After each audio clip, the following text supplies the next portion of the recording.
All right, ladies and gentlemen, I'm going to call the meeting of the Board of Selectmen to order. Ask everyone to please stand if you would. And recite the Pledge of Allegiance. I pledge of allegiance to the flag of the United States of America and to the republic which stands one nation under God, indivisible, with liberty and justice for all. Thank you.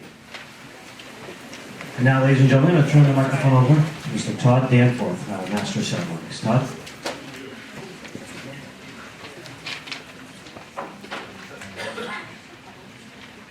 Good evening, everybody. Welcome. I see some old faces here.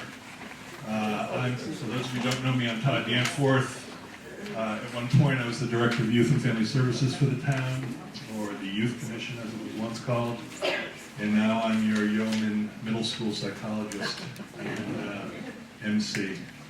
So this actually, for me, is one of the best evenings on the Westwood Civic calendar. It's a time where we can really celebrate the community that we're all part of. We can remember somebody who was instrumental in building a culture here that I've seen firsthand of people who were doing a lot of things, people who were flying under the radar, so to speak, and making this community work. I'm not talking about the assessor's office. People who see something that needs to be done and do it, aren't looking for anything, and in so doing are building really the fabric of this town and a place where, you know, I've happily raised a couple of kids and worked for the last almost 20 years. So tonight we're going to have a number of people come up and introduce the recipients of various awards. But first, I'd like to introduce Tom Vitti, Library Director Emeritus, first ballot Hall of Famer, the Library Directors Hall of Fame. And he's going to share some of his memories of Roy London. Tom?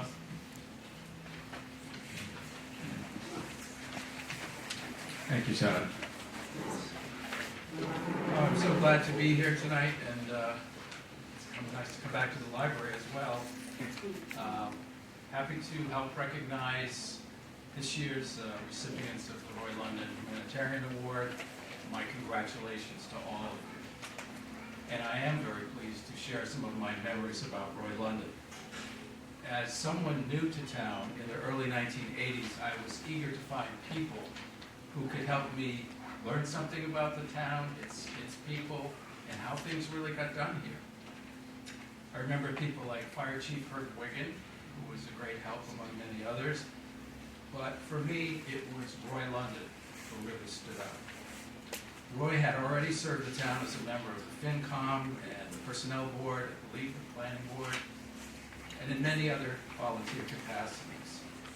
And his understanding of the ins and outs of the process and protocol was something that he graciously shared with me and with others. You could always call Roy with a question, and you usually came away with an idea or an opinion that you might not have considered before. But he did not lecture. Roy did not trade in gossip or rumors, so your conversation was always straight to the point. He had a strong sense of fairness and that things should be done the right way. And from him, I learned some very important things. First of all, while your project or your initiative might be really important to you, it wasn't the only goal. It was just as important to treat people with respect and compassion. And it was how he approached people and problems, not necessarily together, that was most impressive. He believed that if people talked with each other and really listened to one another, then a consensus would eventually emerge, and it would be the right thing to do. In putting together my notes for today's talk, I was thinking about our current national political situation and going, gee, I wonder what Roy would have said about this.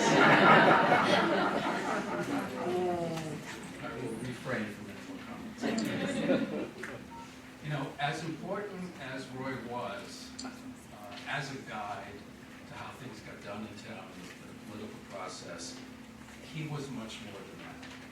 He became a mentor whose beliefs about values and community and people, respect for people, were very important. He was a friendly person, somewhat reserved, and not a man to call attention to himself. Some have called him the quintessential New Englander. He was warm and with a wry sense of humor, and when he spoke, we listened. And why? Because he was able to translate that genuine affection for people in the town into action. He understood how we treat others was how we were all to judge. Now, Roy used to come to the library a lot.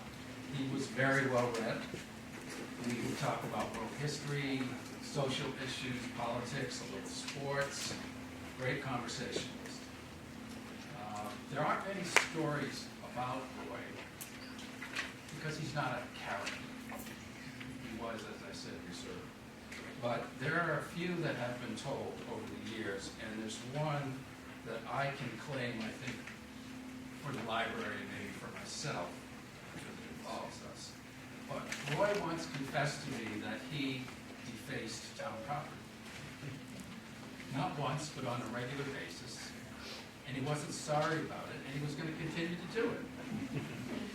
So, in order to keep track of the books that Roy read, he would turn to page 20 of each one, and with a pencil lightly coloring 0. So the next time he was in the library, or 5 years down the road, if he forgot if he read that book, he just turned it. I was shocked. I told him I wasn't going to turn him in for this offense, but please keep it to himself.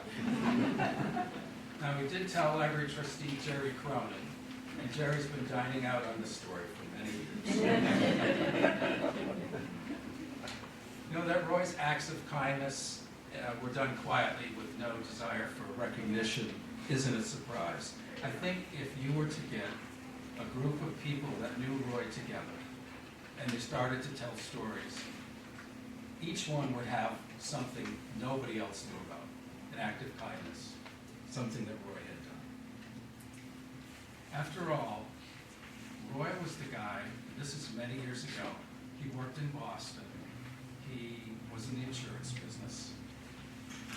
He would go to the Boston post office and ask for the letters that children had mailed to Santa Claus, but had somehow wound up going nowhere. Yep. And in those days, the letters were sometimes accompanied by a letter from the parish priest talking about what the family's needs were.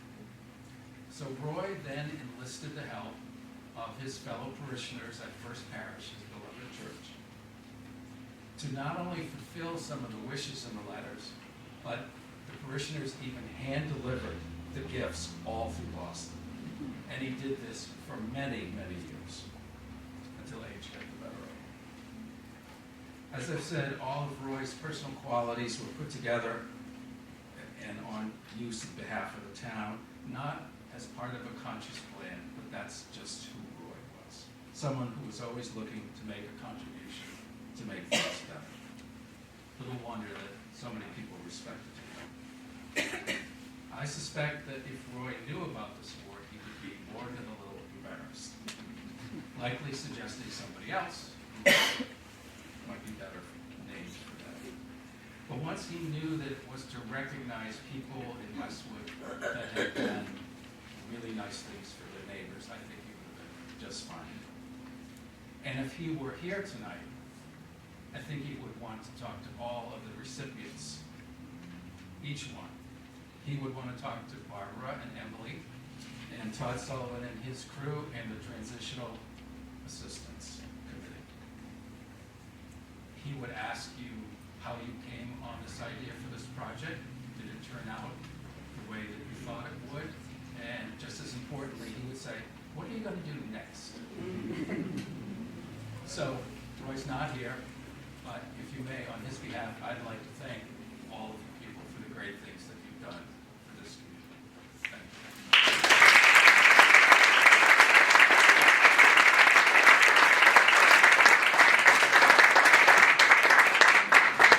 Thank you. Thank you, Tom.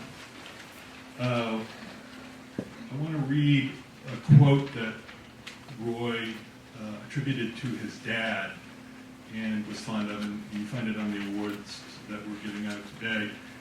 And he said, his father said, "I believe that the great people of this country are not in Washington, D.C., or in Hollywood, or on the football field. The truly great people are those who love their communities. They volunteer for committees and raise money for their favorite charities. They support their houses of worship and work for better education. They send get well cards, go to wakes and funerals. They cry when a friend is hurt and rejoice when things go well. These are the people who make this country work. They are the great people of society." And I think that quote is an anecdote for all the things that we see going on around us now, and offers us a moment to reflect on what's really important. Right now I'd like to introduce the first of our presenters, and that is Nancy Hyde.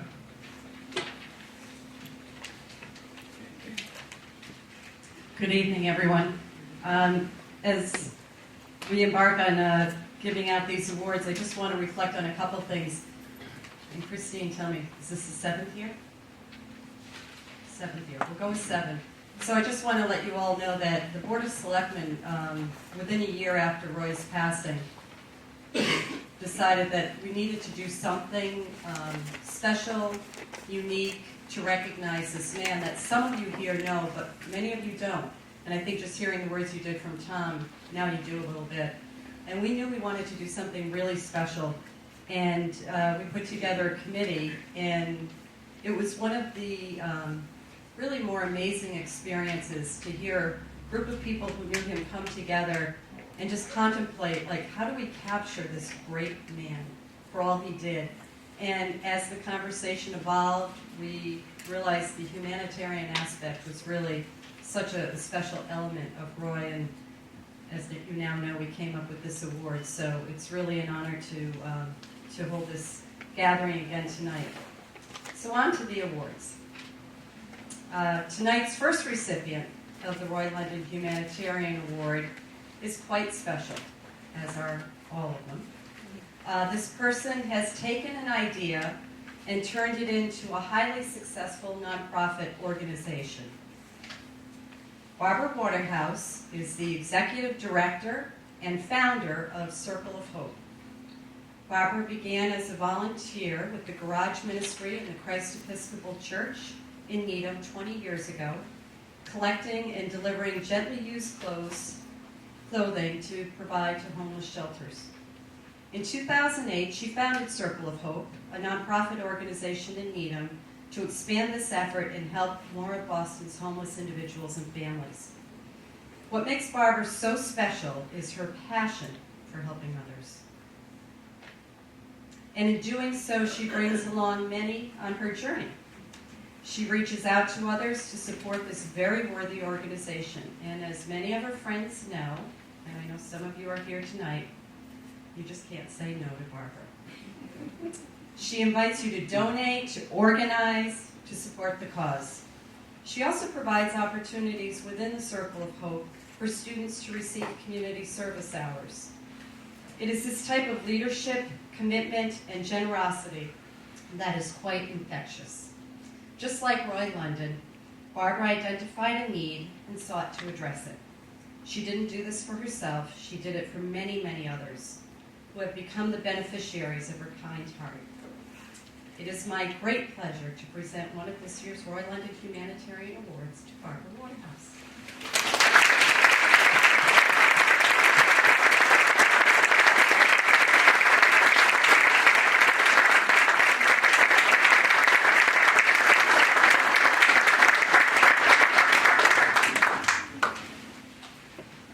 Looking out, all I can say is thank you. I find it hard to believe that I'm standing here in front of so many friends and neighbors, people I know, a few strangers I don't know, and people I've grown to love in my community.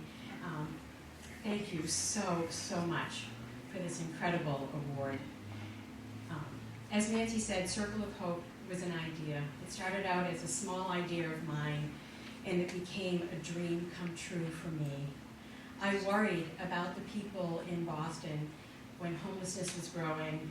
I'd involved my kids, my friends, my family. Every soccer game, somebody would fill up my trunk with donations.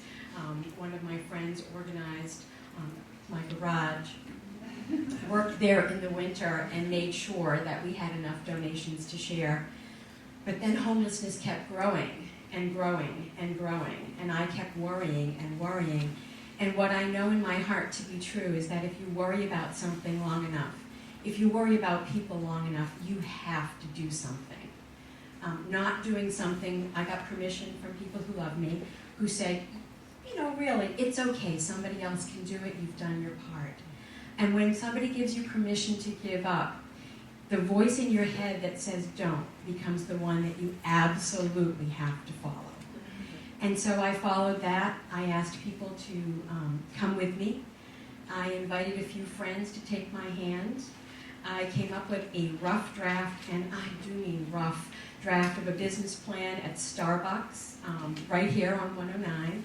I still have the napkin where I scrolled out some ideas with a couple of friends. And from that, I said, well, you don't really need a real business plan. You need people who you know have gone before you, who know how to do what it is you want to do.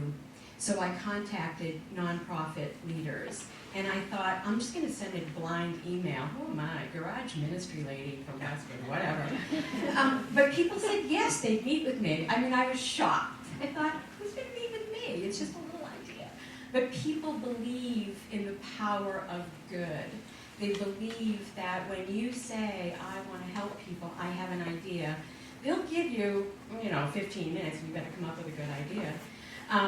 But then they help you. What I found out is that when you're part of a generous and compassionate community, you don't have to know it all, and you don't have to do it all. You just have to invite people to hold your hand and to run headlong into the future and create a wave of change and of hope.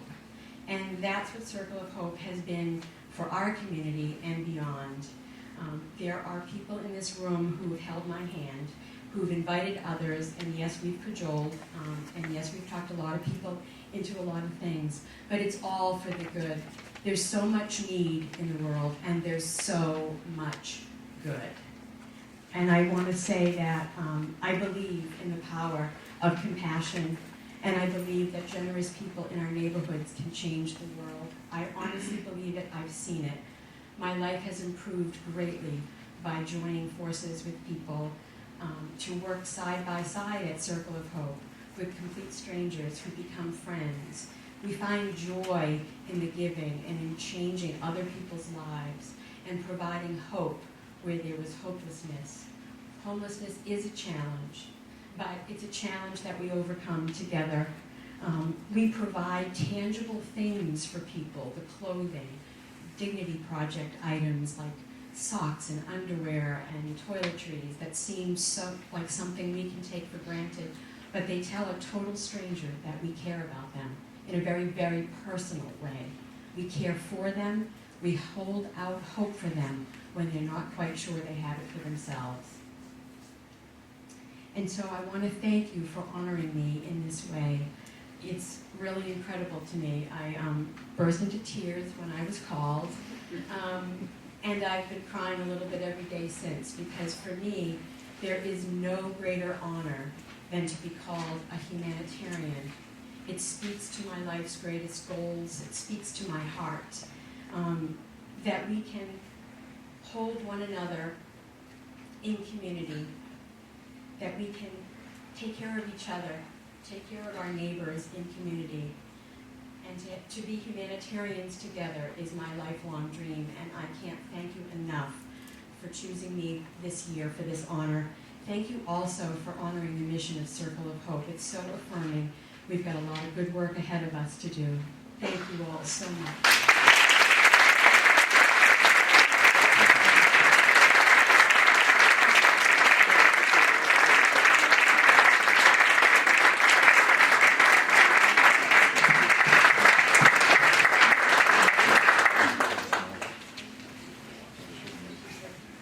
And now I'd like to introduce Lisa Lehan to introduce our next recipient.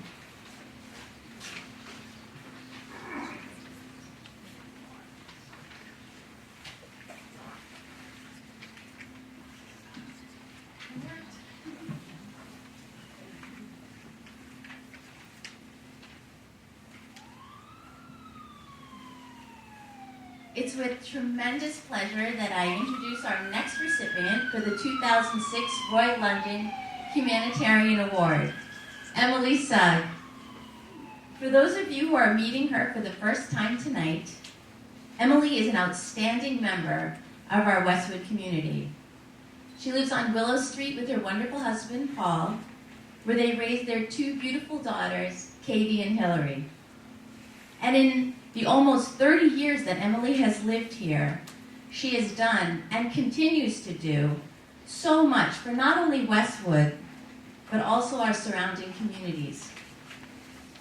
With her bachelor's and master's degree in French, a bundle of positive energy, a genuine love of her students, Emily thoroughly enjoyed her 10 years working as a high school teacher. But then, when Katie and Hillary were in school, Emily earned her master's in religious education at the Andover Newton Theological School.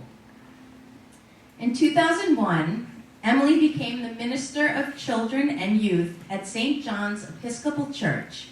She organized and established the St. John's current middle and high school religious education and outreach programs.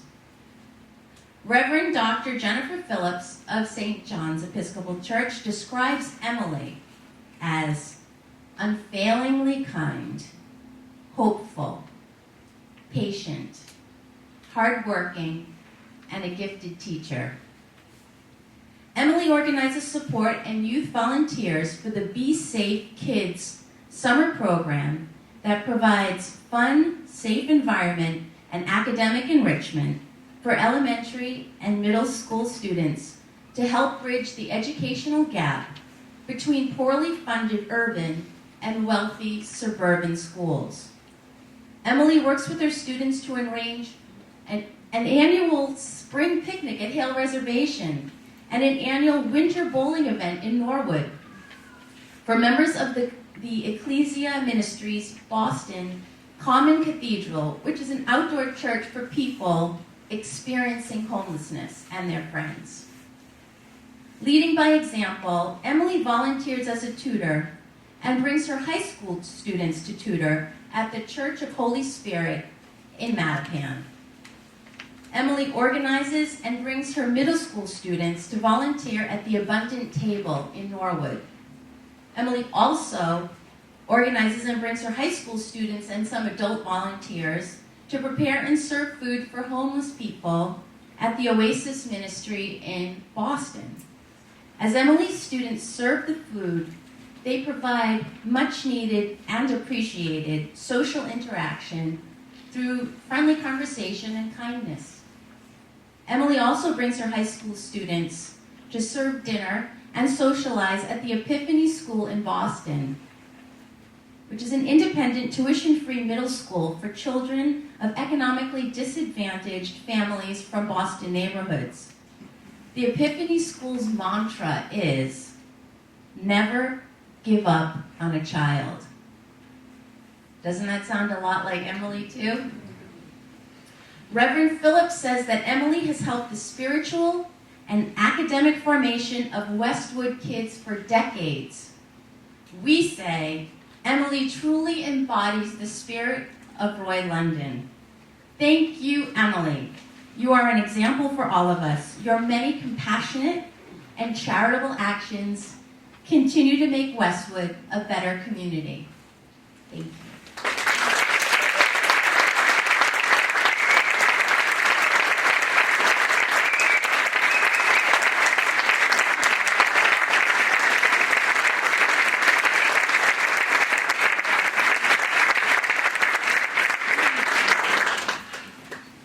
Thank you. I could open my notes. I'm so touched to be here tonight and to receive this award, and I'm so touched that my rector and friend Jennifer Phillips nominated me, and I couldn't be luckier to have a more wonderful mentor. And before doing ministry with Jennifer, I got to work with Karen Fraioli, who's right here as well, an equally extraordinary woman. So I feel very blessed to have such wise and loving colleagues. And, to my surprise, my buddies from Church of the Holy Spirit are here tonight, Reverend Janetta and Leonie and Dorothy, and Mobile, and so I'm totally surprised. So when I think about mentors, I think about my dad a lot. He was a really funny and warm guy who could make anybody laugh. And as a minister's kid, I think I got a bit of a jump start in learning about kindness. I learned a good deal just watching him. He was a really good listener, and he wasn't at all judgmental, and he taught me some wonderful truths. Two of his lessons that particularly stuck with me are that crazy behavior is usually about pain, and that there's a lot of loneliness out there. So what I try to share with kids and youth is that kindness makes a huge difference, whether it's listening or finding a way to lift the spirits of someone who needs some extra attention. It's really a joy for me to work at St. John's in Westwood because I get to model and nurture compassion, because I think you can't just tell kids to be kind, you have to do it with them. And I love to give kids lots of opportunities to connect with others. I love volunteering with young people because I can never get enough of their honesty and their energy. I think that whether it's serving dinner at Abundant Table in Norwood or tutoring little kids in Mattapan, teenagers bring so much joy and humor to the folks that they get to know. Some of my very favorite outreach events that we offer at St. John's were thought up by the high school kids, not by me. And they involve inviting guests from Ecclesia Ministries. It's a homeless ministry in Boston, Common Cathedral. Many of you heard of it, I think. And we invite folks out to Westwood because every year we go to this overnight program called City Reach, and we hear stories of people's lives. And at the end of the program, the minister always says, well, we'd love to come out to your church. And so the kids at St. John's said, yeah, let's do that. So we did. So we started a picnic at Hale, and then we started some bowling in the winter, and it is so sweet. They just love it, and it always, it's just such a fun time because we're all on equal footing. So I think these are, not only huge treats for folks to, if you're living on the margins of society, to be invited somewhere, but just to feel that kids want to talk to you, that you're worth talking to, that everyone is worth talking to. One of the members of Ecclesia Ministries last year told me that actually the bowling party was the happiest day of his year. And I just thought, wow, we all get to go to a lot of picnics and fun things, and so that gave me a lot of perspective. So I think for folks who feel invisible, being included means a lot. So I can't think of anything more important than teaching kindness, and I feel incredibly lucky to have such a joyful calling. So thank you.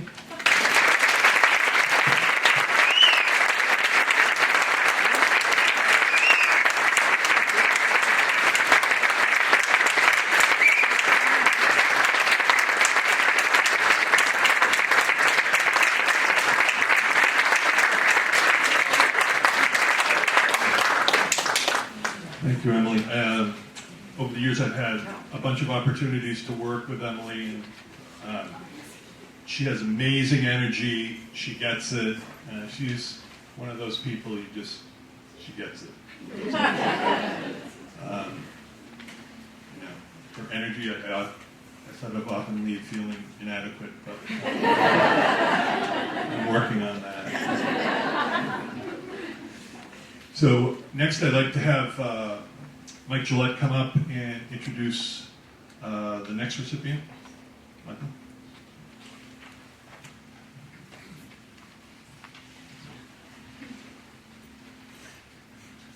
Thanks. It's quite an honor to be here tonight to make this presentation. I struggled a bit with what how I was going to refer to them. Todd and his crew, Todd and his comrade, Todd Sullivan, and I finally focused on Todd Sullivan and his generous associates. To set the tone. It all started about 5 years ago when Todd Sullivan, a local builder, mentioned to the building commissioner, Joe Doyle, that he thought it would be rewarding to assist Habitat for Humanity to build a home for a veteran, a deserving veteran. Well, a couple years later, in 2012, Joe Doyle noticed a home with a tarp over the chimney and decided to make a call to the fire department for an inspection.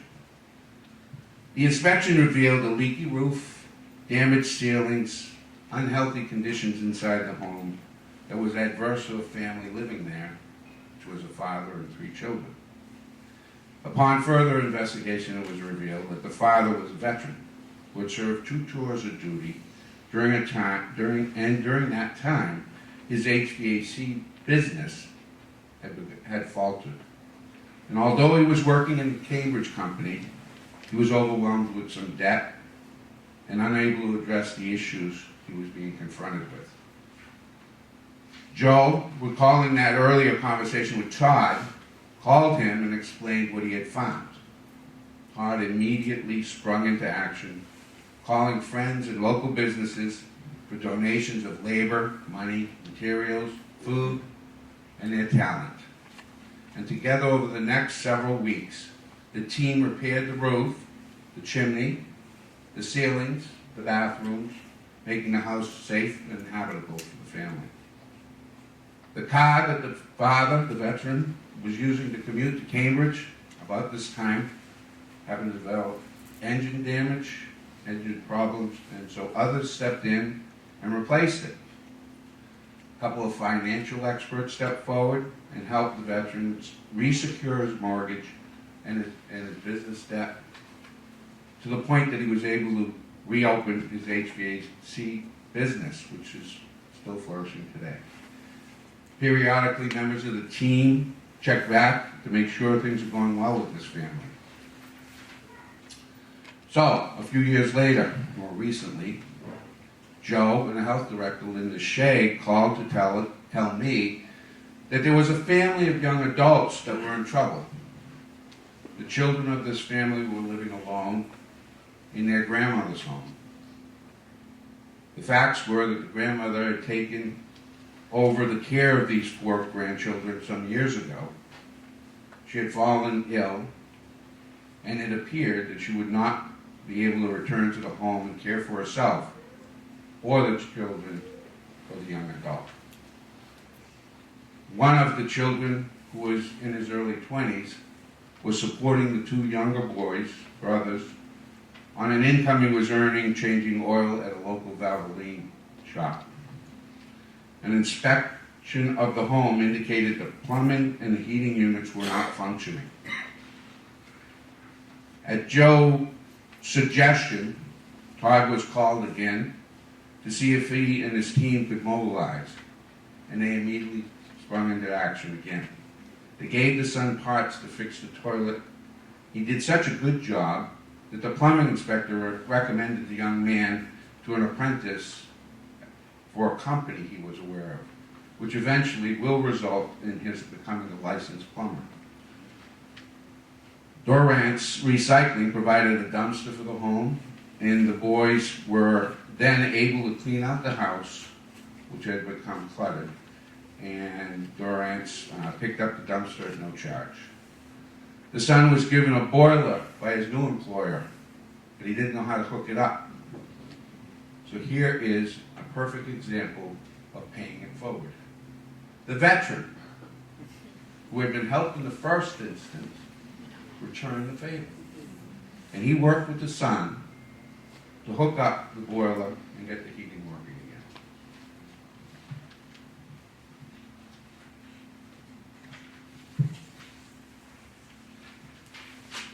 So in summary, we honor here tonight those that have gathered and others that couldn't make it, a collection of community residents and businesses who chose to give their time, their money, their food, materials, most importantly their talent, to assist families in need.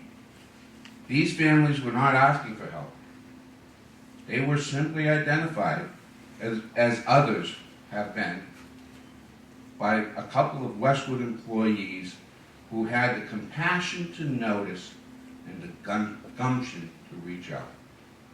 The collective efforts of all involved not only helped these families members become secure and live in a habitable shelter, their efforts, more importantly, gave a boost to the confidence of these individuals so they could go on to provide for themselves and their families, and in one instance, actually provided an opportunity to pay it forward. Roy London would be very proud of all of you, which I now will call out by name.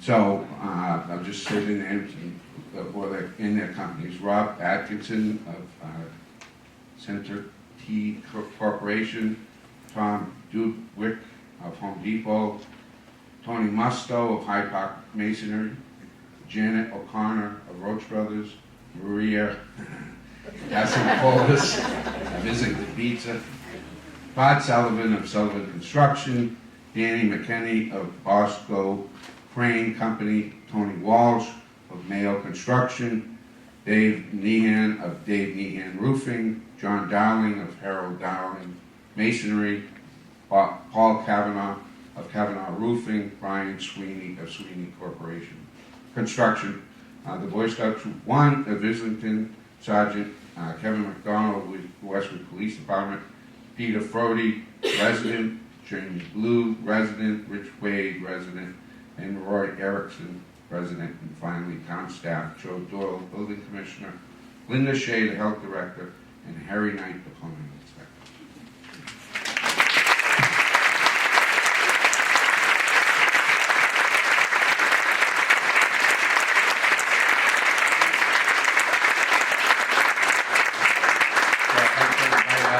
Todd and all of his generous associates that are here.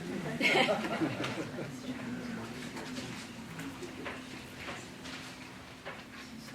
you, Mike. Appreciate it. I'm not sure how many of the associates made it tonight.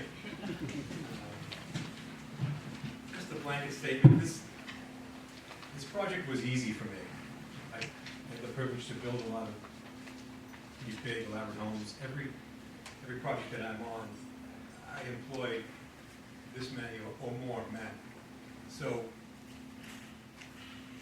it wasn't that much of a stretch for my company to take this on.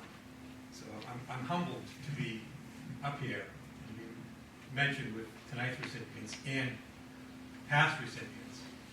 I went out the other night with one of the past recipients, Larry Walsh, and he mentioned all of the support that he's given the town and Veteran Affairs. I was in awe. I had no idea. I had no idea that there's so many great people that reach out, that, you know, inspired. So anyways, I'm going to briefly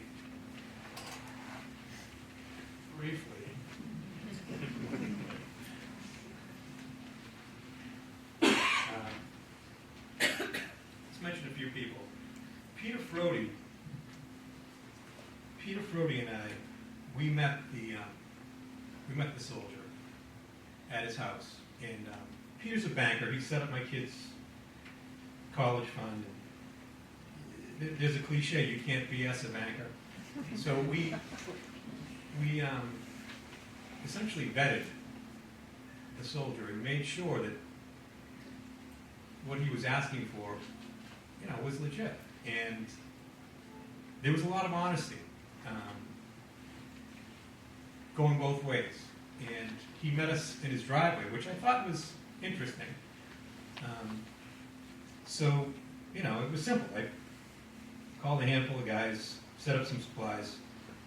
We did it all in a day. But that day, he allowed the team to use the bathroom in the house. And that's the part that we didn't really know, because the chimney was falling in, the roof was falling in, but the interior of the place was, and so that was the next stage. And then we went to the interior, repaired that, and then we thought about it.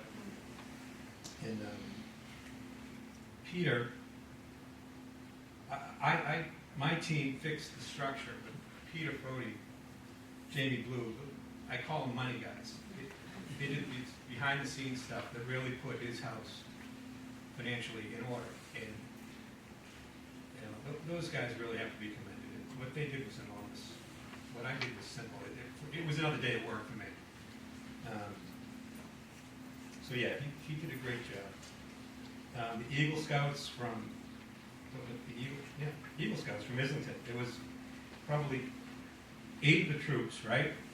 And they all brought their own friends. And before we knew it, there was 15 or 16 high school kids with rakes, and you know, they cleaned out his entire yard. The shrubs hadn't been trimmed in years, and they all did it, like, boom, you know? It was amazing. Who else do you have to mention here? Oh, probably the most telling. He's a police sergeant in Westwood. He worked an overnight shift the night before. He came, he was there at 7:30. He was the first volunteer to show up, worked the entire day. The last guy to leave was your sergeant, Kevin McDonald. He didn't know any of it. He didn't know the soldier. No one did. Just knew we had some need. So that's basically it. I mean, I could name off all the companies that were up there on the board. Again, it'd be a bit redundant. But thank you. I'm honored.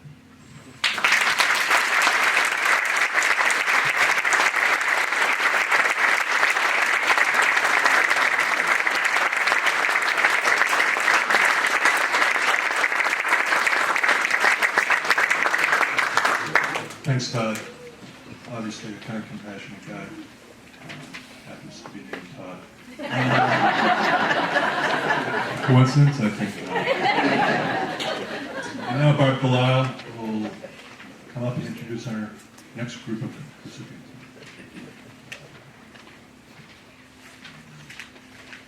Our final award tonight goes to they've got to come up with a better name, the Westwood Transitional Assistant Group.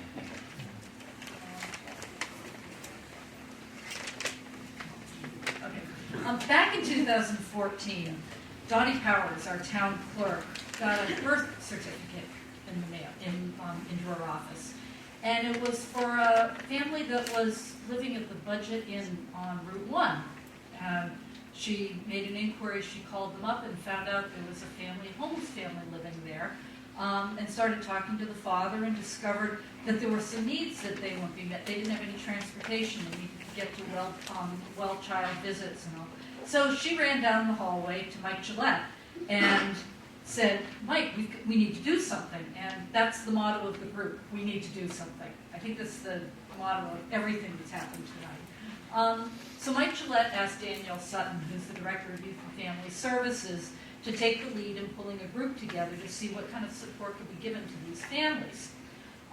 It ends up that if you're familiar at all, the Commonwealth of Massachusetts has a housing situation. They are taking families out of shelters and putting them in transitional housing into hotels and motels throughout the state prior to them finding more permanent housing.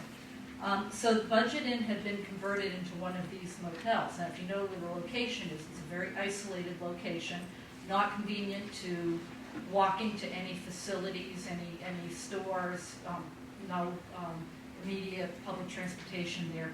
So there were families that were living up to 5 people in a room in an isolated location, most without private transportation and with difficult access to public transportation. Their facilities to prepare meals were limited, usually just a microwave, maybe a hot plate, and a small refrigerator. The common areas and outside yard areas were non-existent. not an ideal situation for a family. I think we'd all find it to be a very trying situation. And of course, many of these were families that had, well, anything from a newborn up to children that were in the public school system.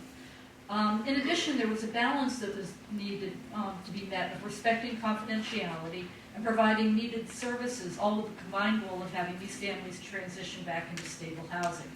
So Danielle started to put together a team and received an overwhelming response. People wanted to help these new Westwood residents. And as more and more people found out about the group, more and more people wanted to be involved. She was able to include representatives from all the town departments, clergy, individuals, social service organizations, the motel owners, and state officials for the Four Families program. They met monthly for almost 2 years to identify needs, resources, and protocols which could be created to best meet these needs. And I'll just kind of go through some of the things that they ended up being able to do with this group. The food pantry. We had a food pantry. The location is not conducive for these residents to be able to get to the food pantry. Food pantry set up a protocol where food requests came in and food was delivered. They started to expand their supplies to include diapers, which were greatly needed. And then high school students in the transition program, in the high school transition program, came in to locate the food, sort, and bag the food, so that because there was such a much greater need on the food pantry side. Abundant Table in Norwood delivered healthy meals and provided holiday meals for the families. Mike Crone, I was actually at this meeting when he found out about this program and said, I own Papa John's in Norwood. He started providing pizza once a week for the families. Westwood Eye Care donated eye exams and glasses for the children there. Camperships were provided by Hale. And Dedham Savings Bank paid for the transportation to go to and from camp. Thanks to donations, a taxi voucher program was set up through several taxi companies in the area, which provided rides for appointments, job interviews, doctor's appointments, and public transportation. The schools, a lot of the kids were in the schools as well. The schools created a lending library for the children in the lobby of the motel. And through the extended day program, they coordinated social and educational services for the kids. The Rotary and Youth for Family Services coordinated gifts during the holiday season. And then the motel owners, Harry and Lula Patel, facilitated a lot of these services and worked really closely with the organizations. The good news is that the state is living up to its promise to phase out the emergency shelter program, and the one in Westwood is all but closed. But this group has continued to help support families as they move on to permanent housing. The community chest through Bob's Furniture provided new mattresses, which is a requirement that these families have to have new mattresses when they move into their new location. And others have helped provide them with household goods. The Royal London Committee doesn't usually make awards to town employees, kind of people who are doing their job. But we kind of thought that this was very much above and beyond. Nobody in this town has had this kind of committee on their job description. And, you know, everybody was so eager to step up. It was such a cross-section of people in the community.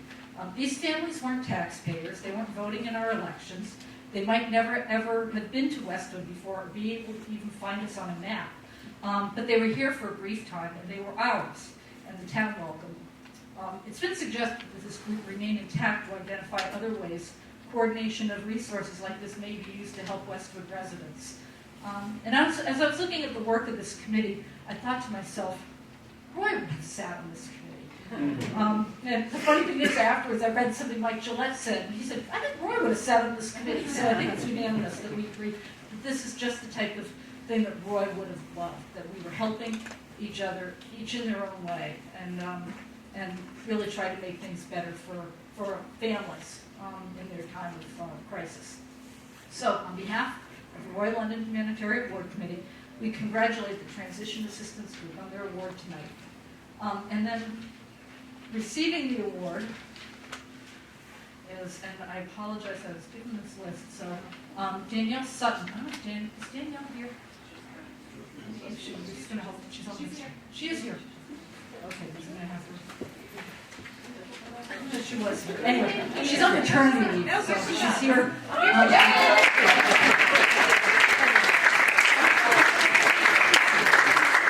Daniel and David are here. Patricia Tuck from the food pantry, Chris Dodd from First Parish Church, Harry Patel, Budget In, Abby Hanscom, Director of Student Services for the School Department, Paul Sicard, Public Safety Officer, Connie Rizzoli, Carol Colwell and Avi Glazier, Kathleen Ford from Abundant Table, Jennifer Phillips from St. John's, Stephanie Salinas from First Baptist Church, Linda Ratchick from Abundant Table, Dottie Powers, Town Clerk, Mike Gillette, Town Administrator, Linda Shea, Board of Health Director, Janet Lucy, Early Childhood Director, and then unlike a lot of the, there have been other towns that have done something similar, but we really stood out. We included all of the people from the state as well, and they said really this group was kind of a model for that they hope to be used in the future, that of how to work with families that were in town like this. So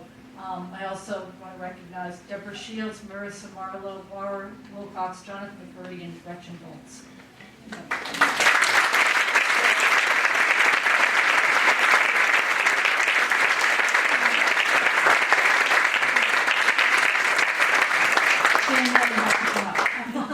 And I also want to introduce Representative Paul McMurtry, who wants to make a presentation as well regarding this. So.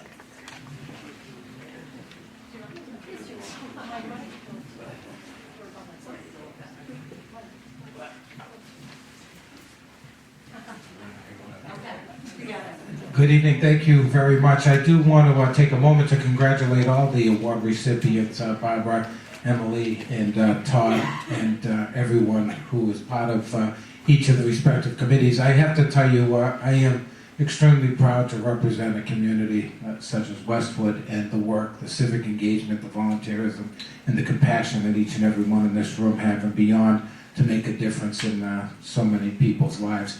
So I'm pleased to present to the Transitional Assistance Committee citations from both myself in the House of Representatives and Senator Rush from the Senate to two of the leads.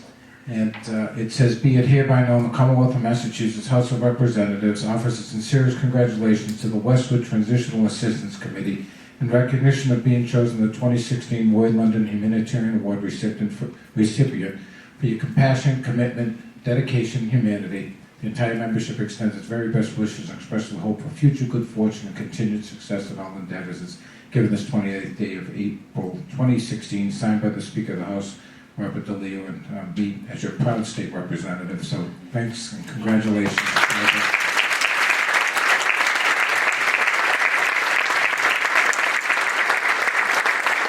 And I will say an amazing legacy of Roy London to give a gift to this community of giving back and neighbors helping neighbors and people helping people. Congratulations to all.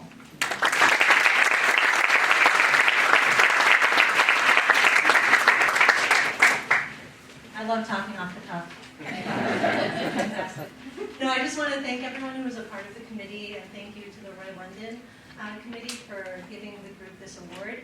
It was an amazing experience to work with that group of people, and I think I've said it many times and he always brushes me off, but Mike really set the tone from day one of just thinking outside the box and positive support and collaboration and anything we could do to help get the families in emergency shelter connected with the resources that the town had to offer.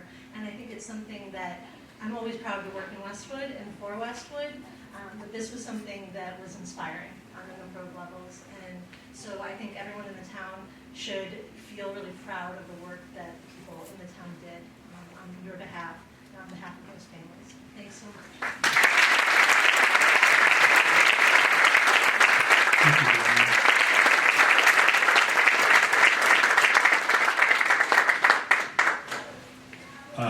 Yeah, I just want to say, having worked on the municipal side and on the school side, all of you should feel very good tonight when you go home and be thankful for all the creative people who are working in this town and trying to solve problems, trying to connect with people, bring people together in ways that really are unusual. And there's a lot of talent in this room, obviously, but there's an enormous amount of talent in the community. none of it mine, but I can appreciate it by looking on. One of the things I do want to mention, the flowers that on the table are from Roy's garden. Let's call that. And I do want to say, Roy's legacy and that of his wife Ellie's, is really rich and instructive. I mean, he's born in Buffalo. He grew up in New London, New Hampshire. He moves to Westwood, but he just doesn't live here. He becomes part of the community. And I think that's the one takeaway here. If you work with kids and you're interested in change, a lot of the stuff Emily's doing and other people is trying to get kids more involved in the communities they live in and not be commuters. Finding things that you can do, small things, small acts of kindness they help the whole community. And a lot of the stuff that we're recognizing tonight, I like to think of as part of the energy Roy put in motion so long ago. So, you can talk about your Emmys, your Oscars, your Tonys, and your Cleos. You can talk about your Grammys and your Grandpas, but I'll take the Roys every time. Thank you very much.